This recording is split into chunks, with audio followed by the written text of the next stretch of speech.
The quiet revolution? When refusing to quit becomes your loudest statement. Welcome to the Soft Girl Era podcast, where we unlearn survival and reclaim softness, rest, and radical joy. I'm LeAnne Dolce, pronounced Dolce, like sweet softness whispered in French. And today I want to share something that shook me to my core. I recently sat down with Deaundra Rhodes, a single mother, a leader, a woman who has walked through fire and come out holding a blueprint for the rest of us. Deaundra is making the world a better place, not by shouting from rooftops, but by showing us what it looks like to never give up with grace, humility, and an unshakable sense of who she is and who she is. Her journey, her losses, her resilience, they're not just her story. They're a mirror for every Black woman listening who has been told she's too much or not enough, who has carried the weight of the world on her shoulders while the world assumed she had it easy. Deaundra has faced profound loss. The death of her daughter's father when her baby was just 3 months old, two marriages that didn't last more than 4 years combined, and the quiet, cutting sting of family members assuming her life is simple because she's unmarried. But here's what Deaundra taught me and what I want to share with you today. Never giving up isn't about being loud or flashy. It's about staying humble, staying open to listening, and staying grounded in who you are and whose you are. And that message, it's not just for Deaundra, it's for every Black woman listening who's been surviving when she deserves to be thriving. So let's talk about what it really means to never give up, especially when the world keeps handing you reasons to quit. Here's the thing about setbacks: they don't announce themselves politely, they show up uninvited, unscheduled, and often back to back. You lose someone you love, a relationship falls apart, your family misunderstands your journey, and suddenly you're standing in the wreckage, wondering if you have what it takes to keep going. Deandra knows this intimately. She's lived it. And what she shared with me is that persistence isn't about pretending the pain doesn't exist. It's about refusing to let the pain define your future. When Deandra talked about her journey, she emphasized three things she wants every listener to remember. First, persistence beats setbacks when you refuse to quit. Second, humility and listening keep you growing. And third, self knowledge as a child of purpose anchors your resilience. These aren't just nice ideas, they're survival tools. They're the blueprint for turning your mess into your message. And here's the part that surprised me: we see this same blueprint in the lives of Black athletes who've faced their own public and private battles. Let me tell you about DeAndre Ayton, because his story is Deandra's story, just on a different court. DeAndre Ayton was drafted first overall by the Phoenix Suns in 2018. First overall. That's the kind of pressure that would crush most people. And for a while, it looked like it might crush him too. He faced benchings, trade rumors, inconsistent play, and in 2021, a suspension for a failed drug test. The world was watching and the world was judging. Imagine being at the top of your field and then being told you're not good enough. Imagine the whispers, the doubt, the weight of expectation pressing down on your chest every single day.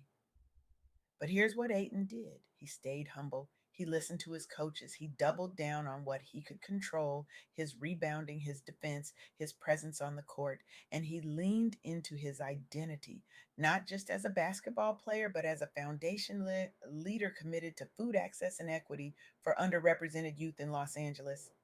He didn't just survive the setbacks, he used them to fuel his purpose. In December 2025, Aiton won the NBA Cares Bob Lanier Award for his hurricane relief work in Jamaica. He became the first Suns player since Amari Stoudemire to record 28 points and 20 rebounds in a single game. He didn't just bounce back, he transformed. And that's what Deandra does every single day. She doesn't let the losses define her, she lets them refine her. But let's dig deeper, because this isn't just about basketball or one person's comeback. This is about a pattern, a blueprint that works whether you're on a court or in a boardroom, or in your living room trying to figure out how to keep going. Let's talk about De'Aaron Fox. Fox was drafted fifth overall by the Sacramento Kings in 2017. And if you know anything about the Kings, you know they were a franchise in chaos. His rookie year, they went 17 and 65, 17 wins, 65 losses. Most people would have asked for a trade. Most people would have given up on that team. But Fox didn't. He stayed. He improved his stats every single year. He went from averaging 11.6 points per game to dropping a franchise record 60 points against the Timberwolves in 2024. But it wasn't just about the numbers. Fox embraced humility.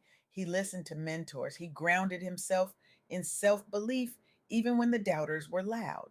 And in 2023, he became an all star. He signed a $163 million extension in 2020 and a $229 million max deal in 2025.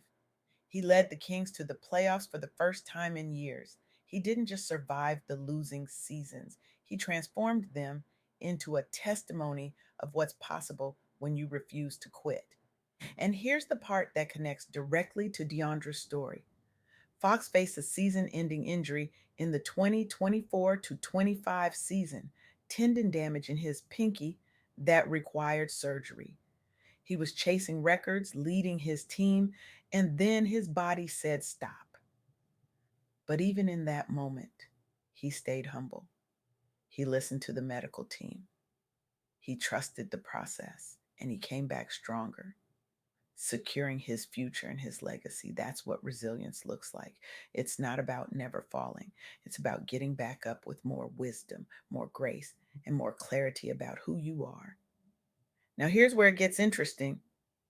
Fox's injury, his comeback, his ability to stay grounded while everything around him was shaking.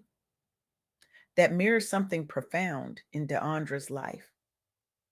When Fox was traded and faced relocation pressures, when his body betrayed him mid-season, when the franchise record slipped through his fingers because of circumstances beyond his control, he could have crumbled. He could have blamed. He could have walked away bitter. Instead, he averaged 19.7 points per game in 17 games, listened to medical and leadership advice, and stayed rooted in the identity that had fueled all his prior comebacks. He rebounded from a 60-point loss to a 49-point win the very next game. He etched his legacy not by avoiding pain, but by walking through it with humility and purpose. This is the same energy Deaundra brings to her life. When her daughter's father died, when her marriages ended, when her family assumed she had it easy because she didn't fit their definition of success, she could have crumbled. She could have blamed. She could have walked away bitter, but she didn't. She stayed humble. She stayed open to listening. She stayed grounded in her identity as a child of purpose. And that's the message I want you to hear today. Your setbacks don't disqualify you, they equip you. Your losses don't diminish you, they deepen you. Your struggles don't weaken you, they strengthen you if you let them. But here's the catch: you have to stay humble, you have to stay open to listening, and you have to stay grounded in who you are and whose you are. Humility doesn't mean shrinking yourself, it means being honest about where you are and where you're going. It means admitting when you don't have all the answers. It means asking for help when you need it. And it means celebrating your wins without needing to prove anything to anyone. Listening doesn't mean being passive, it means being present. It means hearing the wisdom in the room, even when it's uncomfortable. It means learning from your coaches, your mentors, your community, and yes, even your critics. Because sometimes the people who challenge you the most are the ones who push you to grow the most. And staying grounded in who you are and whose you are, that's the anchor. That's the foundation. That's the thing that keeps you steady when everything else is shaking. For De'Andra, that's her faith. That's her identity as a mother, as a leader, as a woman who knows she's not defined by her circumstances. For Aiton, that's his commitment to community. For Fox, That's his belief in his own potential, even when the scoreboard said otherwise. And for you, it's whatever reminds you that you are worthy, you are enough, and you are exactly where you need to be. Let me paint you a picture of what this looks like in real time. Imagine you're Deaundra. You're 20 something years old, holding a 3-month-old baby, and you get the news that her father is gone. Just gone. The future you imagined evaporates in an instant. You're standing there with a baby who will never know her father, and you have a choice. You can let that loss define you, or you can let it refine you. Deandra chose refinement. She chose to keep going. She chose to be both mother and father, provider and nurturer, strong and soft. And she did it without a manual, without a safety net, and often without the support she deserved. Then imagine you try again. You get married, hoping for partnership, for shared burdens, for a love that lasts, and it doesn't, not once, but twice. Two marriages that don't even add up to 4 years combined. And your family, the people who are supposed to see you, they look at your life and think it's easy because you're unmarried. They don't see the grief. They don't see the work. They don't see the nights you cried yourself to sleep or the mornings you woke up and chose to keep going anyway. That's Deandra's reality. And that's the reality for so many Black women listening right now. You're doing the impossible, and the world thinks you're doing nothing. You're carrying mountains, and people think you're carrying a purse. But here's what Deandra knows, and what Aiton and Fox know, and what I need you to know. The people who doubt you don't have to understand your journey. The people who judge you don't have to validate your struggle. The people who assume you have it easy don't have to see the weight you carry. You just have to keep going. You just have to stay humble. You just have to stay open, and you just have to stay grounded. Because here's the truth: persistence beats setbacks when you refuse to quit. Humility and listening keep you growing. And self knowledge as a child of purpose anchors your resilience. These aren't just platitudes, these are principles that have carried Deandra through the unthinkable. These are principles that have carried Aiton from suspension to NBA Cares Awards. These are principles that have carried Fox from 17 win seasons to $229 million contracts. And these are the principles that will carry you from wherever you are right now to wherever you're meant to be. So here's what I want you to do: I want you to commit to one never quit step every single day. It doesn't have to be big, it can be as simple as getting out of bed when you don't feel like it. It can be saying no to something that drains you. It can be saying yes to something that fills you. It can be journaling one setback and pairing it with one humble action, one moment where you listen without defending, one affirmation of your identity. Because here's the truth: you don't have to have it all figured out. You don't have to be perfect. You don't have to prove anything to anyone. You just have to kind of keep going. You just have to stay humble. You just have to stay open. And you just have to stay grounded. Deandra Rhodes is making the world a better place by showing us what it looks like to never give up with grace. She's teaching us that strength isn't about carrying everything alone. It's about knowing when to put the cape down. It's about embracing softness as a radical act of self love. It's about protecting your peace as a practice, not a luxury. And that's what the soft girl era is all about. It's about unlearning survival and relearning how to live. It's about dropping the superwoman cape and picking up your joy. It's about saying no without guilt, resting without explanation, and healing without apology. Now, here's where I need you to lean in, because this isn't just a nice story. This isn't just inspiration for your Monday morning. This is a call to action. This is a demand that you look at your life and ask yourself, where am I quitting when I should be persisting? Where am I being stubborn when I should be humble? Where am I defending when I should be listening?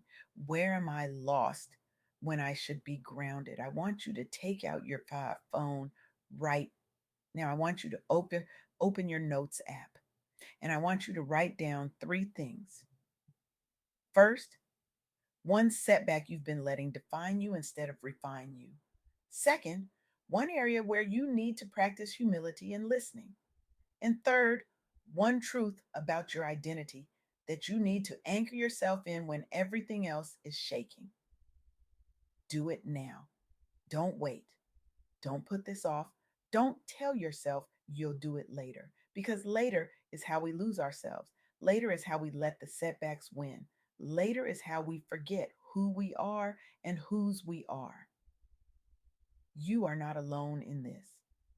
Deaundra is with you. Aiton is with you.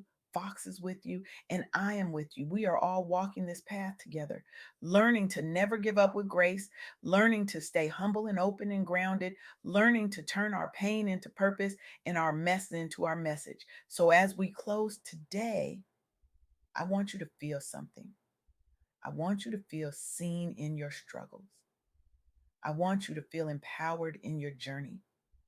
I want you to feel inspired to rise humbly confident in your divine purpose, because you are not alone, you are not forgotten, and you are not finished. Your story is still being written. Your comeback is still in progress. Your purpose is still unfolding, and the world is waiting for what only you can bring. So go, take that one never quit step today. Practice that one moment of humility. Ground yourself in that one truth about your identity, and watch what happens when you do. Because when you refuse to quit with grace, when you stay humble and open and grounded, when you know who you are and whose you are, you don't just change your life, you change the world. And that, my friend, is the quiet revolution we've been waiting for. Now go start yours.